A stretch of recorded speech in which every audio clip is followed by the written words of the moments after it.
Live TV, सच सबसे आगे।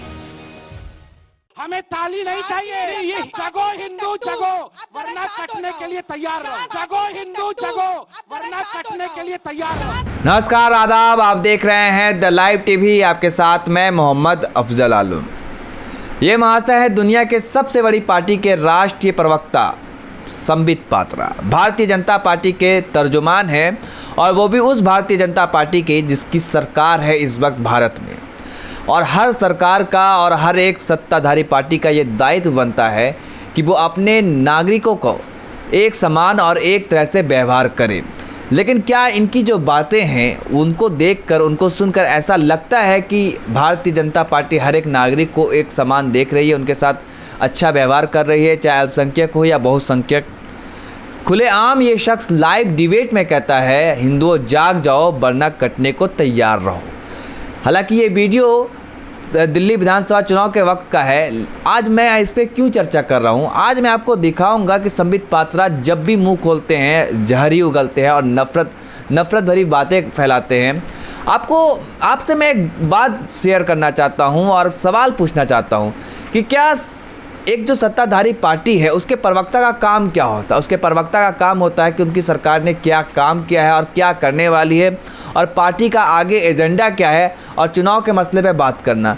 कि क्या वो एक धर्म विशेष के लिए सिर्फ लड़ाई लड़ेगा? क्या संबित पात्रा को कभी देखा है कि वो सबकी बातें कर रहा हो और या मुसलमानों की कभी तारीफ़ कर रहा हो? मैं खुलेआम मुसलमान बोल रहा हूँ, कभी नहीं आपने देखा होगा। आज इसी पे चर्चा करेंगे, इसी पे बात करेंगे और इसी पे आपको बताएंगे हम। और ये इन्होंने कब और नफ़रत फैलाया है ये भी बताते हैं। सबसे पहले आपको एक ट्वीट उनका दिखाते हैं जो 2 दिन पहले का ट्वीट है, जिसमें वो क्या लिखते हैं। फरीदाबाद में जान मोहम्मद और उनके लोगों ने आशा वर्कर्स जो कोरोना की डेटा एकत्र कर रहे थे उन्हें बेरहमी से मारा। पूरे मोहल्ले में ये बात फैलाई गई कि सरकार एनआरसी के लिए डेटा इकट्ठा कर रही है। पुलिस जान मोहम्मद और उनके साथियों को गिरफ्तार करने ढूंढ रही है। ये संबित पात्रा ने अपने ट्विटर हैंडल से ट्वीट किया। अब फरीदाबाद की पुलिस उनको क्या जवाब दे रही है ये सुनिए। सर नमस्कार श्रीमान, आप आशा वर्कर की जिस घटना का जिक्र कर रहे हैं वह फरीदाबाद की नहीं है। तो देखा आपने कि किस प्रकार फरीदाबाद की घटना को लेकर फरीदाबाद की पुलिस ने खुद खंडन किया और संबित पात्रा ने जो आरोप लगाया था वो सरासर झूठ था। वही एक और घटना का आपको जिक्र करते हैं और घटना के बारे में बताते हैं। ये घटना है उत्तर प्रदेश के बिजनौर का। आप सबसे पहले इस वीडियो को देखिए, इसके बाद मैं बताऊंगा कि ये पूरा मामला और पूरा माजरा क्या है। आगे जाओ, थोड़ा आगे, इधर खड़े हो,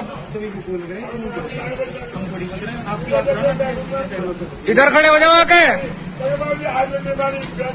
ये क्या कर रहे थे? ये बोतल में टॉयलेट करा इन्होंने और केलों पे छिड़क रहे हैं। इधर आओ, इधर आओ, यहाँ पे खड़े हो जाओ, यहाँ पे आगे बस यहीं रहो, यहीं इतना ही। रुक जाओ। तो तुमने ये काम करा क्यों? गलत क्यों? गलती क्यों हो गई?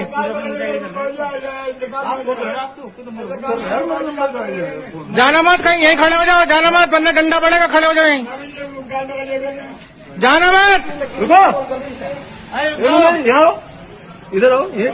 ऐसा ना करो, ऐसा मत करो, ऐसा नहीं करो, खड़े रहो, खड़े रहो। तुम्हारे चक्कर में औरों को दिक्कत हो जाएगी, खड़े हो जाओ। आपके चक्कर में औरों की दिक्कत हो जाएगी, घर जाओगे आप, औरों को प्रॉब्लम हो जाएगी और दिक्कत हो जाएगी, नाश हो जाएगा बिजनौर का। रुक जाओ, जाओ कहीं, कुछ नहीं होने का, तुम्हारे साथ कोई अत्याचार नहीं होने का, खड़े रहो। रुक जाओ, 1 सेकंड रुक जाओ, आराम से खड़े रहो।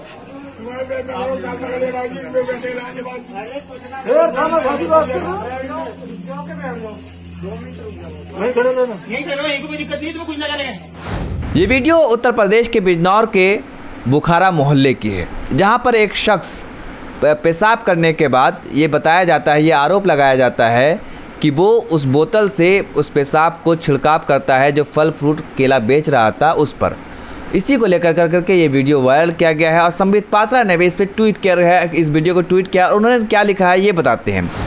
अरे ज़रा इन बाबा के भी कारनामे देखो। ये बेचारे बाबा सिर्फ बोतल में पेशाब कर उस केले के ऊपर छिड़क रहे थे, फिर भी पुलिस बड़े अदब से पेश आ रही है। कोई ज़रा आरती की थाली लाना, बाबा की आरती करनी है, क्योंकि कुछ अन्यथा बोलो तो फिर इस्लामोफोबिया के कंप्लेंट कर देंगे गल्फ़ में। ये वीडियो को संबित पात्रा ने 22 अप्रैल को दोपहर 1 बजे के आसपास ट्वीट किया है। आप ये सोच सकते हैं कि इस वीडियो को उन्होंने ट्वीट किया, लेकिन ये वीडियो सरासर झूठ और गलत है और ये बिजनौर पुलिस ने अफवाह फैलाने के मामले में FIR तक दर्ज किया है। आपको बता दें, दरअसल मामला ये था कि ये जो बुरा शख्स है, इसको पेशाब लगता है। ये पेशाब करने के लिए जाता है और उसके बाद अपने ठेले पर रखे पानी के बोतल से हाथ धोता है। हाथ धोने के बाद उसी बोतल के पानी को पीता भी है। अब पीने के बाद उसी बोतल से छिड़काव करता है जो फल फ्रूट जो भी बेच रहे थे, ये केला बताया जा रहा है बेच रहे थे उसको। और अल्ट न्यूज़ ने अपने जांच में पाया है कि ये झूठी और भ्रामक खबरें थी और ये कहीं ना कहीं एक तरह से एक धर्म के खिलाफ नफरत फैलाने के लिए की एक साजिश थी। और ना केवल संबित पात्रा बल्कि सुदर्शन न्यूज़ के सुरेश चौहान के ने भी इस वीडियो को ट्वीट किया है और रोहित चल जो भाजपा के प्रवक्ता, उन्होंने भी इस वीडियो को ट्वीट किया था। और उसके बाद संबित पात्रा माफ़ी भी नहीं मांगते कि ये गलत खबर है। बिजनौर पुलिस, इससे पहले फरीदाबाद की घटना को मैंने दिखाया और फिर ये बिजनौर वाली घटना है। ऐसा नहीं कि वो माफ़ी मांग रहे, वो अभी भी अडिग है और टिके हुए हैं पुलिस के दावे और पुलिस की पुष्टि के बावजूद भी। तो क्या ये इस्लामोफोबिया नहीं है? क्या ये नहीं बता रहे कि मतलब एक जो हमारे सामने जो अभी देखने को मिल रहा है कि मुंबई में एक शख्स जो डिलीवरी बॉय है, जो जान पर खेल कर लोगों के घर पर सामान पहुँचा रहा है, वो उससे सामान नहीं लेते क्योंकि सिर्फ़ और सिर्फ इसलिए कि मुसलमान हैं। और मुसलमान जो ठेले वाले, सब्जी वाले हैं, रेहड़ी वाले, उनसे आधार कार्ड चेक किया जा रहा है, उनको मारा जा रहा है, पीटा जा रहा है। कई घटनाएं हमने देखा। तो ये कौन फैला रहा है जहर? कौन नफरत फैला रहा है? यही शख्स संबित पात्रा है जो सबसे बड़ा जहर और नफरत फैला रहा है इस देश में। और इस देश की जो सभ्यता और संस्कृति है एक साथ मिलजुल कर रहने की, उसको पूरी तरह से नष्ट करने की साजिश में कर चुका है। अब कहीं ना कहीं सरकार एक तरफ कहती है, जब OIC organisation of Islamic cooperation हो या फिर गल्फ़ कंट्रीज़ की तरफ से ये आवाज़ उठाई जाती है कि मुसलमानों के साथ भारत में भेदभाव हो रहा है, तो मुख्तार अब्बास नकवी जो अल्पसंख्यक मामलों के मंत्री हैं, वो कहते हैं कि मुसलमानों के लिए भारत जन्नत है। तो ये कैसी जन्नत है? आपकी पार्टी के प्रवक्ता इस तरीके से जहर फैला रहे हैं, नफरत फैला रहे हैं, लेकिन आप उनको कुछ नहीं कहते। आपकी पार्टी उन पर कोई कार्रवाई नहीं करती है, कोई फटकार नहीं लगाती। आखिर क्यों? क्या कोई साजिश है कि इस तरह से बातें इस तरह से फैला कर, नफरत फैला करके वोट बैंक को, हिंदू वोट बैंक को एक करना है और उसके बाद ये हिंदू वोट बैंक को एक करने के साथ साथ ये करना, एक धर्म के खिलाफ नफरत फैलाना है, जहर फैलाना है और सांप्रदायिकरण करना है? क्या ये आपकी कोई सोची समझी साजिश है? ये इस बात का जवाब देना होगा।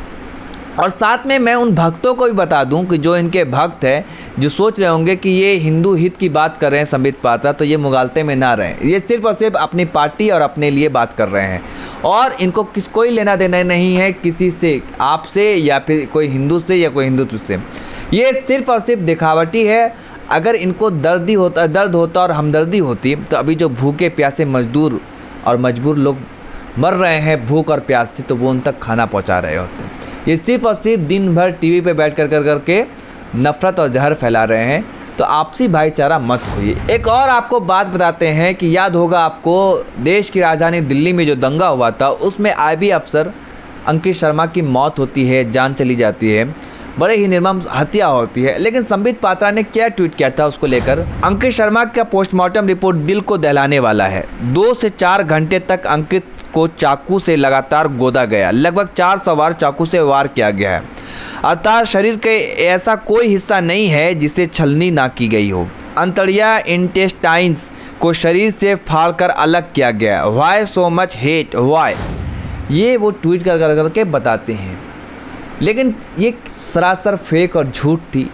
जब इसका पोस्टमार्टम रिपोर्ट आया नहीं तो इनके पास कैसे पता था? ये कह रहे हैं कि दावा भी करे कि पोस्टमार्टम रिपोर्ट से, लेकिन जब पोस्टमार्टम रिपोर्ट आता है तो ये बताया जाता है कि अंकित शर्मा को 12 चाकू से वार किया गया था और 12 चाकू मारा गया था और 53 घाव इसके शरीर पर मिले हैं।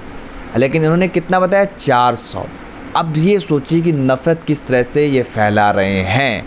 अच्छा, एक बात और, अमित शाह ने संसद के पटल पे ये कहा था कि मैं ये नहीं बताऊंगा कितने हिंदू मरे और कितने मुस्लिम मरे, मैं बताता हूँ कि 53 भारतीय मरे। उनका ये बयान था संसद के ऑन द पटल, उन्होंने कहा था ये बात को। आपने भी देखा होगा किस तरह से उन्होंने कहा था और बड़ी खूबसूरत अंदाज में उन्होंने कहा था। और ये हर हिंदुस्तानी के लिए गर्व भी होना चाहिए कि हमारे गृह मंत्री ये बात कह रहा है। लेकिन क्या संबित पात्रा ने कोई और किसी मुसलमान के मरने पे ट्वीट किया? क्या और किसी मुसलमानों के बारे में जो मारे गए, क्या सिर्फ एक अंकित शर्मा ही मारा गया था या सिर्फ केवल हिंदू ही मारा गया था? नहीं, सरकार के प्रवक्ता का काम होता है हर लोगों के बातों को उठाना, लेकिन सिर्फ सोचिए कि कितना नफरत और जहर फैला रहे हैं कि एक कम्युनिटी और एक लोग एक तरफा एजेंडा ये चला रहे हैं। और अब बात करते हैं अमानतुल्लाह खान के बारे में, जो ओखला से विधायक है। जब दिल्ली विधानसभा चुनाव के समय वो प्रचार कर रहे थे तो उन्होंने भी उनकी बातों को ट्वीट किया था, उनकी वीडियो को ट्वीट कर करके संबित पात्रा ने क्या कहा था वो मैं बताऊंगा, लेकिन सबसे पहले आप इस वीडियो को देखिए। कर रहे हैं, लेकिन इंशाअल्लाह जब अल्लाह, लिखने वाला तो अल्लाह है ना, अल्लाह ने तय कर लिया कि कौन बादशाह होगा, अल्लाह ने तय कर लिया किसकी फतह होगी, अल्लाह ने तय कर लिया कौन जलील होगा, अल्लाह ने तय कर लिया किसको इज्जत मिलेगी। ये तो अल्लाह के इख्तियार है, बंदे के इख्तियार में होता तो अब तक सबको मुचल देते ही, उछल देते। हमारी क्या हैसियत है? तो अल्लाह की है सब कुछ, और अल्लाह ने फैसला कर लिया है कि इन जालिमों का पतन होगा, ये खत्म होंगे। इनके जो जुल्म किए हैं, इन जुल्म का खात्मा इंशाअल्लाह ओखला से होगा, जामिया से होगा। हम जरिया बनेंगे इंशाअल्लाह। कहीं ना कहीं से शुरुआत होती है। आज शाहीन बाग ने पूरी दुनिया को जगाने का काम किया। इस वीडियो को ट्वीट करने के बाद संबित पात्रा ने क्या लिखा था अपने ट्विटर हैंडल पे, ये बताते हैं। अल्लाह ने तय कर दिया है कि इन जालिमों का खात्मा होगा, हम शरिया बनेंगे, कहीं ना कहीं शुरुआत तो होती है ये। आपका अमानतुल्लाह खान। दोस्तों, ये आपके विचार, अब ज़रा आप भी सोचिए, सब अल्लाह ही तय करेंगे या आप भी कुछ तय करेंगे? आप शरिया बनाना चाहते हैं या नहीं? ये संबित पात्रा ने ट्वीट किया था, लेकिन जब इसकी पड़ताल की गई तो ये पाया गया कि ये सरासर झूठ है। और ये हालांकि ये वीडियो जो है ये 3 फरवरी का बताया जा रहा है, जब दिल्ली विधानसभा का चुनाव का प्रचार प्रसार चल रहा था। और फैक्ट चेक में पाया गया कि शरिया नहीं बल्कि जरिया बोल रहे थे। अमानतुल्लाह खान जरिया बता रहे थे, जिसको संबित पात्रा ने ये कहा कि शरिया कानून हिंदुस्तान में लागू करना चाहते हैं। और ये सांप्रदायिकरण और वोट बैंक को पोलराइज करने के लिए उन्होंने संबित पात्रा ने ऐसे ट्वीट किया। तो ऐसे हज़ारों मिसाल आपको मिलेंगे कि संबित पात्रा किस तरह से झूठ बोलते हैं और झूठ की फैक्ट्रियाँ चलाते हैं और सिर्फ मक्कारी और जालसाजी करते हैं। और वो देश के नागरिकों को धोखा दे रहे हैं और कहीं ना कहीं समाज को बांटने और तोड़ने की राजनीति कर रहे हैं। ये बेहतर होता कि इस पर अमित शाह हो या प्रधानमंत्री नरेंद्र मोदी इन पर कड़ी कार्रवाई करे, लेकिन उनके बजाय ना तो इनको कोई फटकार लगाता है, इनको ऐसा मानो कि छूट दे दिया जाता है। आप आए बोले डिबेट में कुछ भी बोल सकते हैं, कोई सिर्फ और सिर्फ मुसलमानों के खिलाफ नफरत भरते हैं। ये आखिर ऐसा क्यों करते हैं, समझ से परे है। ये ऐसा नहीं कि ये पहली बार कर रहे हैं या दूसरी बार कर रहे हैं, ये बार बार इस तरीके से गलती करते जा रहे हैं और इनकी पार्टी इनके साथ खड़ी दिखती है। आखिर क्या है कि इनकी पार्टी का क्या मकसद है कि मुसलमानों के साथ साथ इस तरीके से दोहरा चरित्र अपनाया जाए?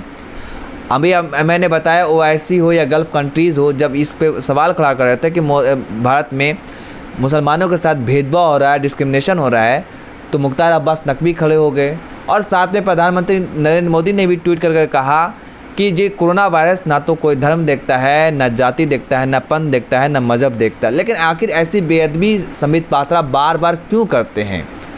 आपको ये भी पता होगा कि जो मामला हुआ, जो डॉक्टर्स पे या पुलिसकर्मियों पे हमला होता है, मुरादाबाद में होता है, इंदौर में होता है, इसके अलावे बिहार के औरंगाबाद में भी होता है और भी कई जगह पे होता है। लेकिन सिर्फ और सिर्फ टारगेट संबित पात्रा एक कम्युनिटी को करते हैं, एक धर्म को करते हैं, जबकि ये कतई बिल्कुल भी ठीक नहीं है। क्योंकि एक राष्ट्रीय पार्टी के प्रवक्ता, वो भी उस पार्टी के प्रवक्ता जिसकी सरकार है, उसका काम होता है कि सरकार के बारे में बताना, सरकार के कामों को गिनाना और सबको एक साथ एक धागे में एक सूत्र में पिरोना। ये नहीं कि इस तरीके से तोड़ना समाज को। ये बहुत ही घातक साबित हो रहा है हमारे समाज के लिए। और देश की तरक्की और प्रगति कभी भी संभव ऐसे नहीं हो सकता, कभी भी नहीं हो सकता जब तक ये शख्स इस तरीके से बातें करेंगे। धन्यवाद। लाइव टीवी, सच सबसे आगे।